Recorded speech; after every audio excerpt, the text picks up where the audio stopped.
आमचा इशारा आहे तुम्हाला की आज विधानसभेपासून तुम्हाला इकडे यावं लागलेलं आहे. पुढच्या विधानसभेला तुम्हाला इकडे यावं लागणार नाही. आम्हीच विधानसभेवर येणार आम्हाला जर आरक्षणातलं अबकडं नाही मिळालं तर. हा माझा शब्द आहे, हा गणपतचा शब्द आहे, हा लढणाऱ्या चळवळीतल्या माणसाचा शब्द आहे. आज आझाद मैदान आम्ही पॅक केलंय. जुलैचं अधिवेशन आणि विधानसभाचा रस्ता आम्ही पॅक केल्याशिवाय आम्ही गुरके राहणार नाही. बाजार समितीचा अहवाल जूनपर्यंत येऊ द्या. जर जूनपर्यंत आला नाही तर नोकर भरती तुम्ही जर केली तर मागाच्या पिढ्यांनी काय बोंबलत बसायचं का?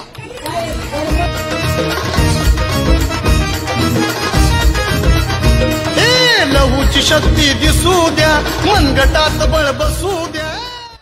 आमची विनंती आहे की न्यायमूर्ती अनाथ बद्दल समितीला 2 महिन्यामध्ये अहवाल सादर करण्याच्या आपण सूचना द्याव्यात आणि या महाराष्ट्रामधला जो काही वर्गीकरणाचा गेल्या अनेक वर्षापासूनचा जो प्रश्न आहे तो मार्गी लावा अशी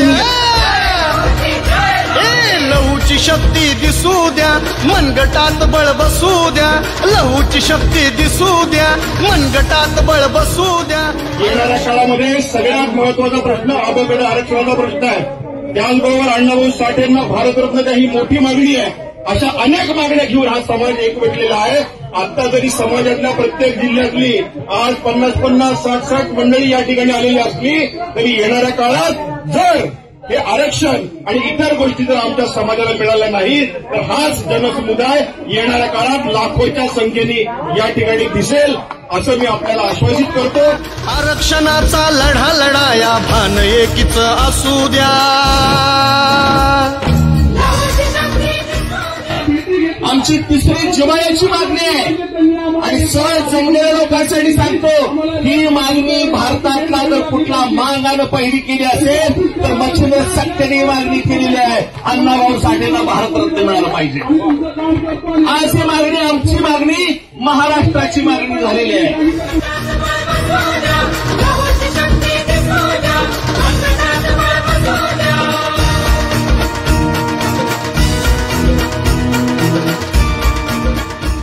वर्षानुवर्ष आपण समाजाला न्याय देण्याचं काम करत आहे.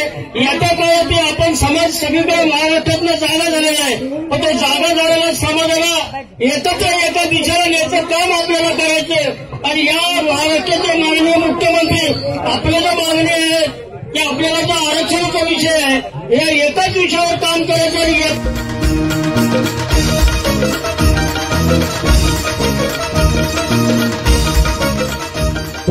बाजार समितीचा विषय आहे. समिती फक्त नेमली गेलेली आहे. आपलं म्हणणं अजून सगळं कॉन्क्रीटिव्ह काम होत नाहीये. अजून त्याचा अहवाल येत नाहीये. त्याला मुदतवाढ देण्यात आलेली आहे आणि म्हणून आपल्याला मी या निमित्ताने हे सांगतो की या संदर्भामध्ये आता दररोज आम्ही पाठपुरावा करू, त्यांच्याशी बोलू.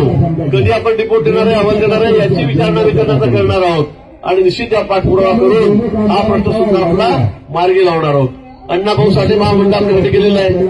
त्याची अवस्था मला वाटतं आर्थिक अवस्था काही फारशी चांगली नाही असं आपण मला सांगितलेलं आहे. पण आता घाबरू नका. आता देवेंद्रजी मुख्यमंत्री आहेत.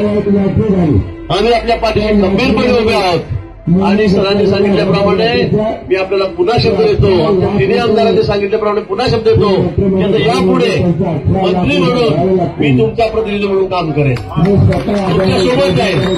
तुमच्या सगळ्या मागण्यांचा पाठपुरावा करण्याची जबाबदारी आता माझी आहे. मी ते करेन. आम्ही सगळे दोघी आमदार आणि मी दररोज या गोष्टीचा पाठपुरावा करू. सहकारी आपले सगळे पदाधिकारी राहतील. आपण हा पाठपुरावा करू. मी यासाठी माझा एक स्पेशल ओएसडी एक अधिकारी त्याची नेमणूक त्या ठिकाणी करतो आणि त्यांनी फक्त तुमच्याच कामांचा पाठपुरावा करावा अशा सूचना मी या ठिकाणी त्याला देतो. आपली कुठली पुढे अडचण राहणार नाही. अवघडच्या बाबतीमध्ये सुद्धा राहणार नाही. आर्थिक संदर्भात राहणार नाही. अण्णाभाऊ साठे महामंडळाच्या बाबतीमध्ये राहणार नाही. याची ग्वाही मी तुम्हाला या ठिकाणी देतो.